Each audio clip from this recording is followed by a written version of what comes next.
Hello again, gamers. Welcome back to the Board Game Captain. I'm the Captain. I'm Lynn. And today we're going to be doing a Kickstarter preview for Pocket Paragons. So Pocket Paragons was sent to us by Temporal Odyssey and a.e.g.i.s, who are working on this game for their Kickstarter.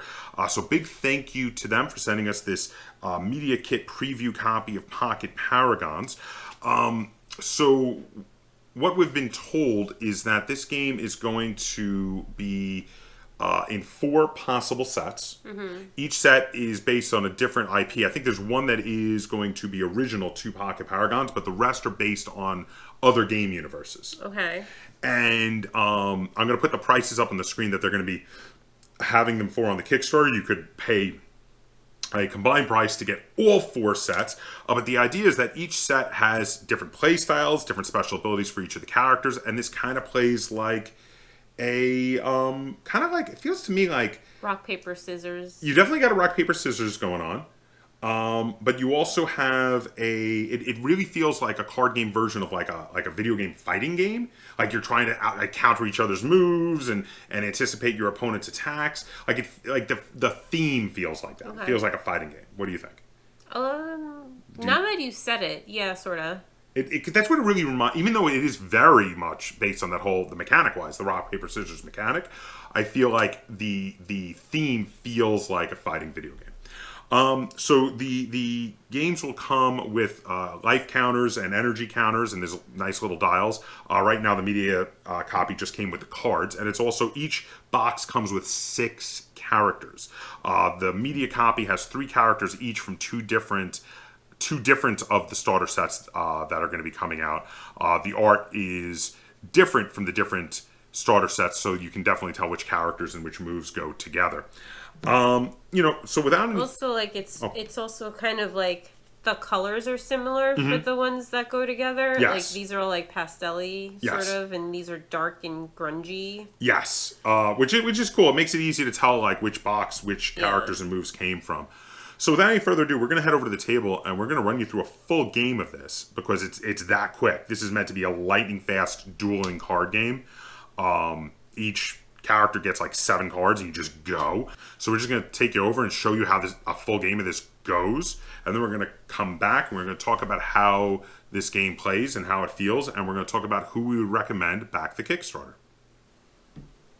Okay, so here we are set up to play a game of Pocket Paragons. Now, for Pocket Paragons, what you got to do is you each choose a character. You put your character card out, which gives you a quick verb about how the strategy to play with that character. You put out their ultimate move next to them, and you take the rest of their move cards into your hand, and you are ready to play. Now, the game will come with a dial that helps you keep track of life total, which starts at 10, and energy total, which starts at 0. We're using dice. The blue dice are going to be our energy. They're off the table right now because we don't have any energy, and we start with our 10-sided life die, which is red, at 10. So without any further ado, we're going to start. So now the way this game goes is we choose a move. We are going to each play it face down. Then we're going to flip them face up, and we're going to figure out if one of our moves counters the other. If they're countered, you bring the card back into your hand. It doesn't get played. If it's successfully played, it may do damage or have an effect. And then we're going to do that effect and move on. We play either until one of us goes all the way down to 0 hit points, or if somebody does the rest action, which looks like this with the yellow star on it, at the same time that the other player does a weapon action, the player doing the rest action will be executed and instant killed. So there's a lot of trying to anticipate your opponent's moves because, well, 1, for countering, and 2, also to try to possibly execute them if you can catch them at the right time when you think they're going to try to rest. So you gotta want to be unpredictable with those rest actions. So without any further ado, we're going to start ourselves off here. Let's see here. I'm going to pick... Okay, I picked this one. Ready? Mm-hmm. Okay, flip. So, all right. So I did Malice, which is the action symbolized by the fist here. It is a 2 damage action, and if it were boosted, which I have to do it right after I rest to be boosted, would you do even more damage, and it counters the cards specifically with the pair of wings on them, which Lynn did not play. Lynn instead played... I played Retaliate. It says if you block damage, deal 1 unblockable damage. So now, that is a shield maneuver, which blocks damage from all normal cards this round. So Malice is blocked. I do no damage. It is not countered, so it does get discarded. And then what did it do back to me? Deal 1 unblockable damage. So I take 1 damage, and I'm down to 9 life. Good. Wow. Lynn came out on top on that first one. So now I'm going to try to figure out what Lynn's going to be doing next. And I'm going to choose what I am going to want to do next as well. So I have picked. And of course, we both know one card that is not in each other's hands at the moment. So we can plan that way. Okay. Oh, yeah. Oh, are you kidding me? So then show that card in because it's got a counter for my card. It counters the book symbol. The green book. Which mine was Sunbeam, and it was the green book, so it goes back to my hand. It does not get used. Wow, you are on top. Now, when you successfully do a counter... I get an energy. You get an energy. So Lynn now is at 1 energy, and how many energy do you need to activate your super ability? I just need 1 energy. So actually, your super ability is now going to be active. Yes. So what is the deadly... What did that move called? Deadly Instinct. What's it do? Well, it says block damage dealt to you by the blue wing ability this round. But it also does 1 damage. Yes. Okay, so I'm going to take... I didn't do the blue wing ability. You fully just countered me. But I'm all the way down to 8 life. And you just got your super activated. So what does your super do? My super is... It's called Nowhere to Hide. And it says your abilities have Pierce. If this ability is countered or blocked, deal 1 unblockable damage. So now, basically, you're going to just keep getting to do damage to me, which is a real problem. That could add up really fast. So, wow, I could be in trouble here. All right, I'm going to pick this one. It was the same one from last round. Oh, I was hoping you were going to do the fist, because mine counters fist. But you did the weapon. So, unfortunately, nobody blocked anything. I'm going to take 2 damage. I'm not doing good. I'm all the way down to 6 already. But you take a damage, and my special ability takes effect, where I get to heal an equal amount of damage that I dealt. So since I did 1 damage, I'm going to bring myself back up to 7 life. And both of those get discarded. Whew, scary. Okay, so let's see. Now we got to pick what to do for the next one. I'm going to play that one. Oh, man. Are you serious? Oh, you countered me again. No, I didn't. Oh, yes, I did. Yes, you did. I did. You've got to counter the wing symbol, so that goes right back into my hand. Okay. If I countered an enemy ability, it does double damage. So you take 4. I am going to lose. Oh, my God. Wow. Okay, I am all the way down to 3 life. So, all right. Okay. Wow. That was rough. Okay, flip it. So I did arrest. What is your... So there's no countering going on, but what does your taunts do? It says stun. If your enemy played rest, they must banish an ability. Oh my God, that's out of the game. Oh. All right, I'm going to get rid of Choking Vines. Choking Vines is out of the game. Wow. Okay. I still get my rest, though, so that means I get to take rest as well as the other cards here that I had already used back into my hand. And having done a rest, I do gain 1 energy. Boy, I'm not doing so hot here. All right, but... Ha-ha! Yeah. Even though I was losing, you had only 1 card left. You telegraphed it. And because Lynn telegraphed it, I was able to plan, and I was able to hit her with my weapon, which means an execute. Even though I was losing, even though I was only down to 3 life, I was able to come back and win.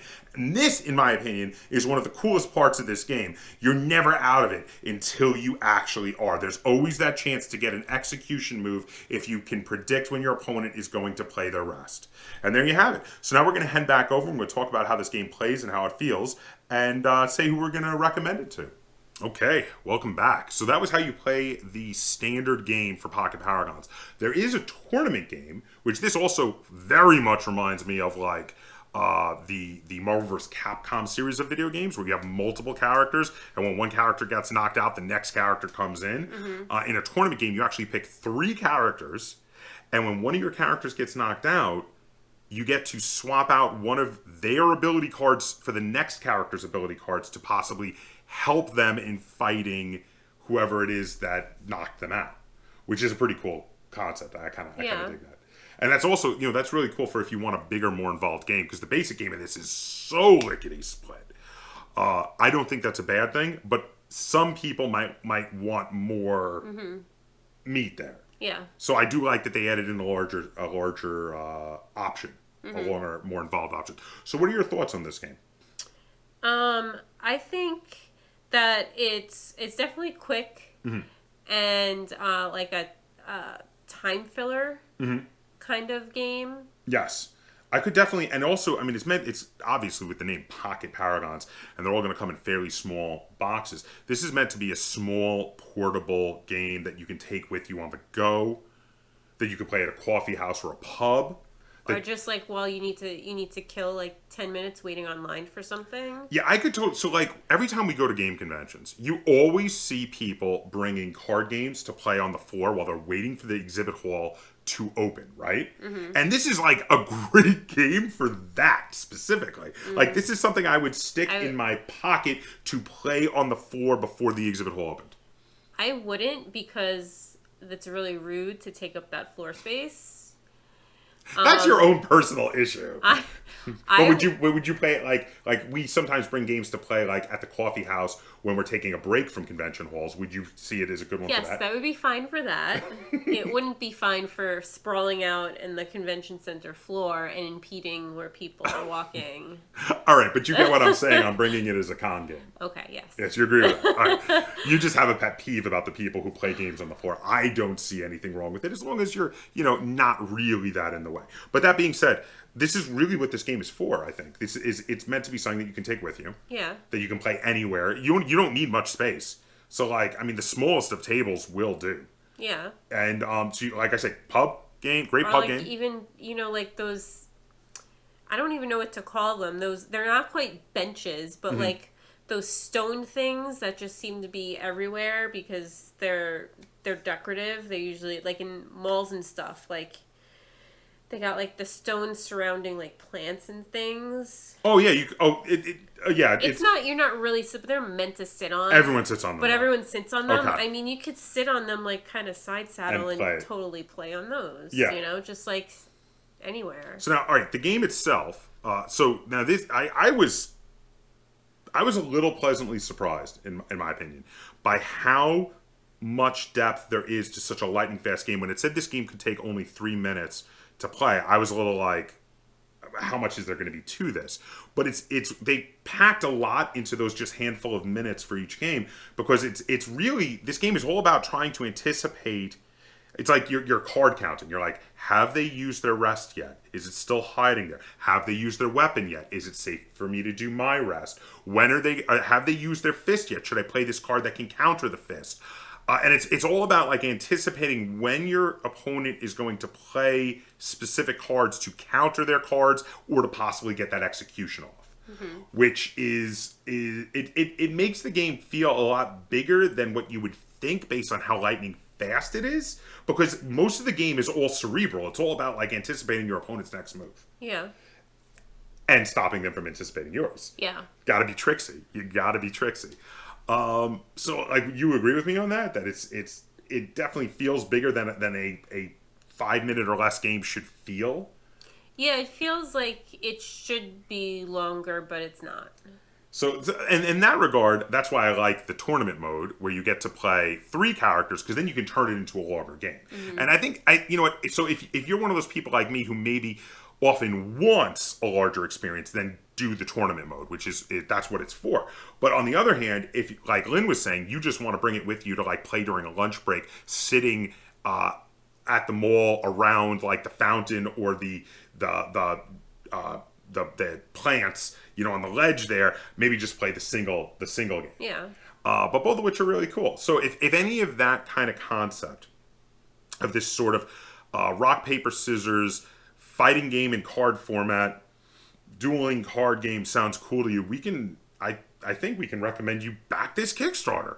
I mean, would you agree that that's basically those are the people who like that feeling in a card game of outsmarting your opponent, of anticipating their moves, should back it. Yeah, I would even say, like, parents who have kids who are close enough in age where they get bored when they're out and about with their parents doing errands. Because this is a quick game the kids can play? If you're going to be, like, standing online for a certain amount of time, or, I don't know, somewhere stationary where the kids are going to be basically losing their minds, you could just be like, hey, play a game or two of Pocket Paragons. Basically, go sit over there and play your Pocket Paragons. Go ahead. But I mean, it's really cool because it's simple enough that I think like 10 and 12-year-olds could handle it. And I love my favorite thing about this game is the execution moves are a beautiful way to make sure you're never out of the game. As you saw in our example game, I was getting my butt kicked the whole time. I was way down on life points. But then I realized Lynn had not played her rest yet. She had saved it for last, trying to outsmart me, and then I was able to execute her and come back and win, even though I'd been losing all game. But that's one of my favorite parts of this game, is that you're never out of it. You can always come back. We had actually had a previous game go the 180 reverse of that, where I'd been kicking Lynn's butt all game, and she came back and executed me. So it's happened in both directions. But it's always, I find that incredibly rewarding. Did you not find that incredibly rewarding when you pull it off? I guess, yeah. It's really... It feels a little bit better than just like whittling them down to 0 life. Yeah, but it also feels pretty epic when you're down to like 1, 2, or 3 life, and you're just like, boom, and you caught them and did an execution move. So yeah, so again, if any of this sounds interesting to you, definitely back this Kickstarter. I think this is a really cool concept, and actually, this is especially for like two-player dueling games. This is one of the fastest and also one of the most interesting ones I've played in a while. It's got a really cool feel to it. It's got some. I really do like the whole rock paper scissors mechanic. It reminds me of a couple other games. It's not super unique, but it's super awesome, and I enjoy it. And also, I love how if you the two different modes of play. If you want to play a super fast game, you'll play the super fast game. If you want a longer game, you can play the longer game, and that's great. Yeah, I can't wait to see the final production on this. This is really awesome. I can't wait to see what a lot of the other abilities are of a lot of the other fighters. Because like we were playing with 2 of our favorite fighters, but we have 6 different fighters here, and with lots of different abilities and lots of different strategies. Those just happen to be a couple of our personal faves. So if you have any questions, comments, or concerns on Pocket Paragons, put them in the comments down below. And if you enjoyed this Kickstarter preview video and you'd like to see us do more like it, be sure to give this video a like, share it on all forms of social media, and if you haven't already, please subscribe to the Board Game Captain. That's Captain spelled with a K on YouTube. And until next time, game on.